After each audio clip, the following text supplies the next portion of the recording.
How are you, Lilith Czar? Good to see you. Hi. Good to see you as well. How are you doing? I'm doing all right. It's interesting. I actually checked out one of your other video interviews, and it was kind of from the same area. Am I in your closet right now? Instrument storage. Oh, no. That's better. Are we good? I think we're good. Good. Yeah. This is a multi-use space. It's my closet. It's storage. The bathroom is filled with instruments. It's my place I escape to when my animals are bothering the crap out of me. Yeah. It's my woman cave. I spoke to your husband about a month ago, and his view was more like a dungeon. Yeah, his is definitely more vampirial. A lot of more Batman figurines, and it's definitely like this is heaven. And then on the other side of this mirror over here is his man cave, and it's like the hell zone. Yeah, I hear you. So I know you quite like myself or any other creative tend to second guess yourself. How long did it take you to pick out the outfit this morning? Actually, that's so funny. You nailed the nail right on the head with my personality. I am an overthinker. There's no question about it. So much so that to help rid myself of that anxiety, I take pictures. So anytime I do a photo shoot or a video or anything where I'm going to be on camera, I put looks together and I take pictures. And I upload those pictures into a Dropbox folder, kind of like in Clueless when Cher would like go through. That's essentially what I have going on in my Dropbox. I just swipe through in the morning like, that's cute. I'll wear that. Yeah, that's awesome. So I don't have to deal with it. Yeah. I do love the big hoop earrings. I don't have any piercings or tattoos because I'm a wuss. But I like the hoop earrings. The only challenge is I guess there's a little microphone at the end of the earbuds. So am I clinking? Am I clinking? Clink, a little bit. Okay. Wait, no, it's the big guy. There you go. Okay, we don't need earrings. If you're not wearing earrings, I don't need to wear earrings. I'm not wearing earrings. So listen, Lilith Czar, the first obvious question has to be whether or not you've legally changed your name to Lilith Czar from Juliet Simms, or was Juliet Simms also a stage name? Does nobody really know your true identity? Do we really know who we are at the end of the day? I was born Juliet Simms. Okay. Yes, that is my legal name. Lilith is it's an alter ego. It's a persona that I feel like people throughout their entire lives are evolving and they're changing. Mm-hmm. You know, you learn from your life's experiences, you learn from your mistakes, you grow, you either grow or you decline. And I spent, many years always trying to better myself, always trying to be the best version of myself. And, long story short, throughout the last, I would say 5 years, including, COVID, 2020 gave us all so much time to analyze our lives and analyze ourselves. You're shut inside, and all you have is time to just think about your life and what you want, who you are, what's going on in the world, what's important at the end of the day. And it was just kind of like an epiphany moment last year where I was like, I'm not this artist anymore. I'm not this person anymore. And I want to be able to convey that in my artistry and in my music. Right. I think you're doing a dynamite job with it. I love what you've been able to create. And I want to get into that and into the kind of the backstory of Lilith Czar. But I'd be remiss if I didn't quiz you at least just a little bit regarding your tenure on The Voice. I have a few friends that have been on The Voice. One of my buddies from the band Royal Bliss was on it. I don't know if you know Neil Middleton, but So I've heard different stories, and a lot of folks think that shows like The Voice and American Idol can be contrived, whereby even some of the end results may have been manufactured on who actually wins. What can you legally say about that? Or are you bound for life on a non-disclosure agreement? Nope, they did not have me sign an NDA. Stupid on their part. You know, it's a show. It's a television show. It is. I don't want to say it's scripted, but it is not far from being scripted. Okay. It's yeah, and it's I was season 2 of The Voice, so they were still very much working out the kinks and growing and all of that. When I didn't win, they weren't happy about that, and so they changed a bunch of the rules for season 3 to help to enable their ability to easily dictate who wins. Okay. And determine who wins. So yeah, I was very much a guinea pig, but it was a blessing in disguise. I am very happy I didn't win The Voice. I think that that's a very difficult title to separate yourself from. Yeah. It also seems like the kiss of death. I mean, not to be a total dick, but like, where are, you know, like they haven't seemed to really break the ceiling like American Idol did with their talent and their artists, which is very unfortunate because some of the most absolutely incredible artists and singers I've ever heard have been on that show.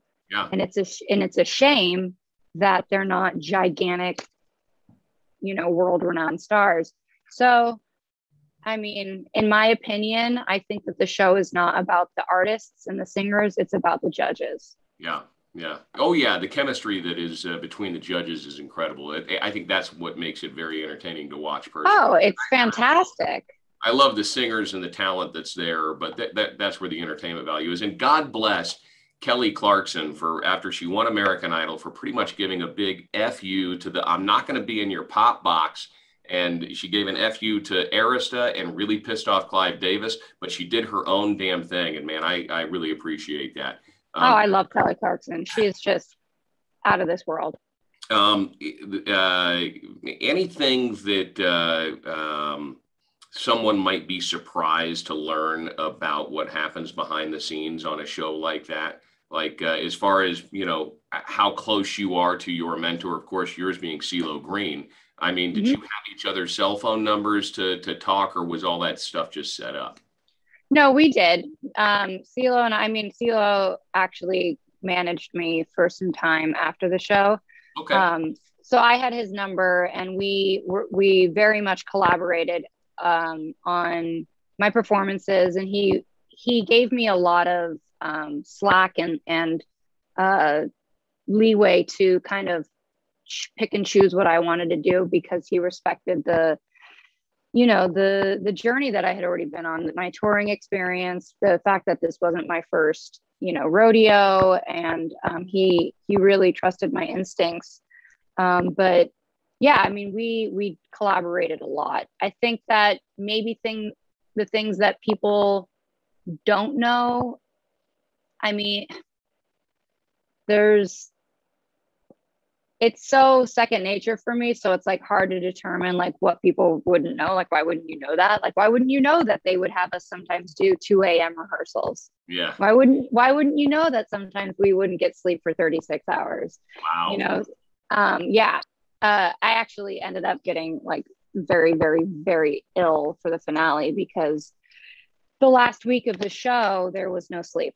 There was no sleep. It was freezing. They had us perform outside multiple times in like, freezing, wet, cold weather. I ended up getting, a fever and laryngitis and all of that. And they're like, okay, go sing for millions now. Yeah. So yeah. Yeah, I mean, it would be more like what are you curious about? What could I tell you? Because it's like hard to determine what you might not know or what you do know. Yeah, again, some of the stories that I heard was as soon as you're off the show, the lines of communication are completely cut off. You don't talk to your mentors or your judges or anything, and dude, Adam Levine has 15 different phone numbers, and well, again, I was season 2, so for me, it's like I think they probably learned as they went on that they've got to do that. But I will say that moments after the finale, they like took me off stage, brought me into a room to talk to a therapist because some people are very upset, and I'm like, I'm cool. Yeah, I just want to go home. So and then they film your final words, and then that's pretty much it. But again, I was a runner-up. CeeLo managed me for like a year and a half after the fact. They had me back on the show many times. So, for me, I think my case was a little bit different. Yeah, but I know that, but I've spoken to other contestants. I mean, I've spoken to some other contestants, and they were fucked up for a while. Really rough.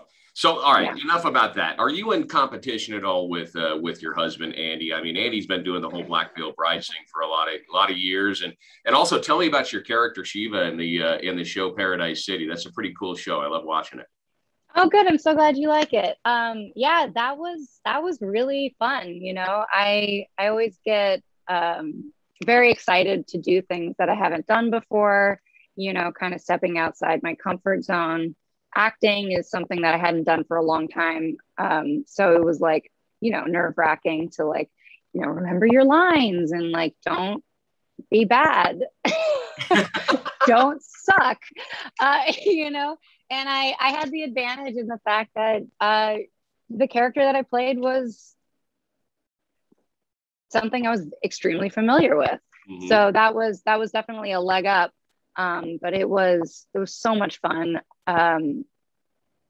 It was an honor to be asked to be on the show. And if, season 2 rolls around and she just, still kicking it, I would be honored to be in season 2. So right on. Yeah. So you left Universal Records due to some creative control issues, I'm gathering, and now with Sumerian.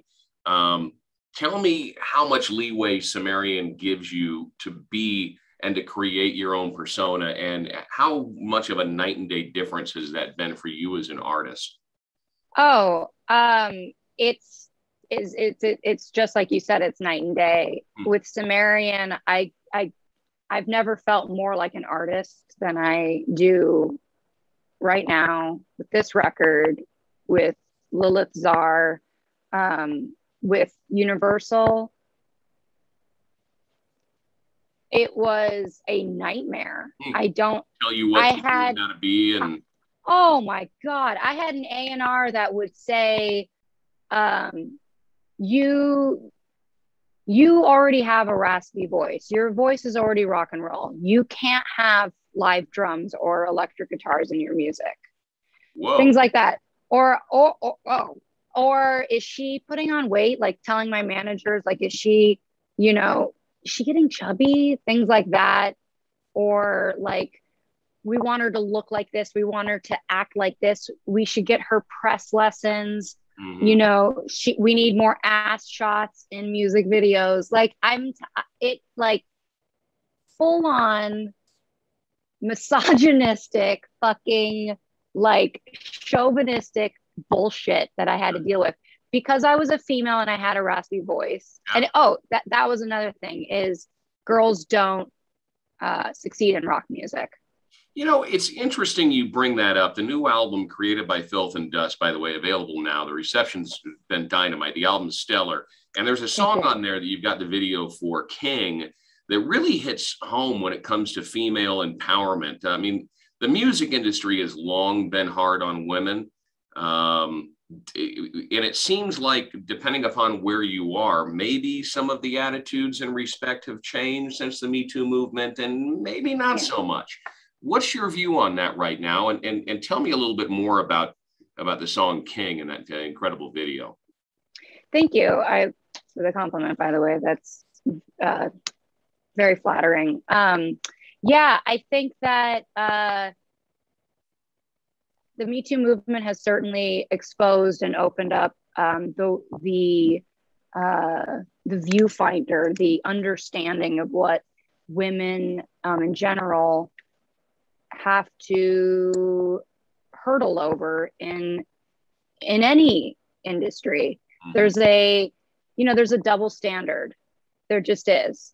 It's simply put, you could be in a meeting and a man could be like, oh, I disagree with that, and this is why, and people would be like, oh, okay. But if a woman was like, I disagree, it automatically, people are like, it's just shit that you just little things like that, or like,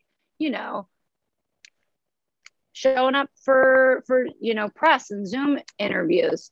If I showed up the way that Andy just rolls in out of bed with a t-shirt and no makeup, people would be like, are you sick? I don't know. I would, for me personally, I disagree with that, but I can see how, depending upon what organization you're going to do an interview with, perhaps, I don't know. Well, you seem very progressive. Well, my wife is a drywall hanger. Okay. I love strong, powerful, entrepreneuristic women. And my wife puts drywall with the guys, and she's beautiful. She was a runway model in Houston. So she does not look like some, like a frumpy tomboy, not to put any stereotype, but she does not look like somebody who'd be out hanging drywall. So I love strong, intelligent women. Well, absolutely. And this is not to say, what I'm talking about isn't to say that this is just across the board how it is. It's just stuff that arises. It's situations that are constantly arise over and over and over and over and over again. And the over sexualizing of women, and it just personally for me with a song like King, it got to a breaking point where it was like, I have just as much power as you do. Mm. I have just as much ability to carry myself, tell you who I am, tell you what I want, tell you what's on my mind, and have the same equal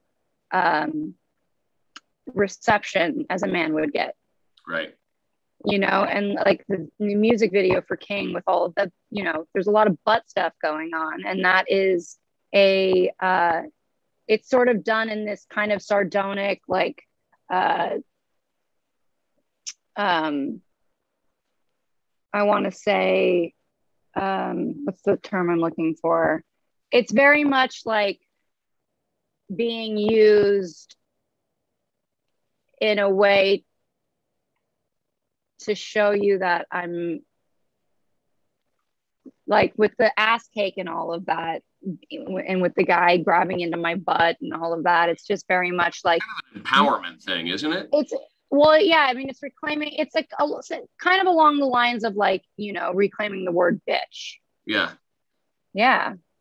I'm a fucking bitch. And I'm proud of that. It's like, this is my ass. Oh, you want your cake and you want to eat it too?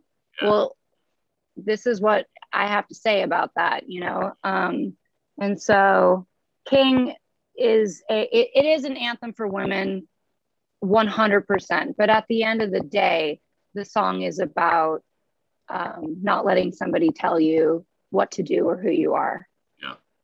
Yeah. What was your biggest female mentor in life, aside from perhaps your mother? I don't know. Definitely my mom. Yeah, she's an incredible woman.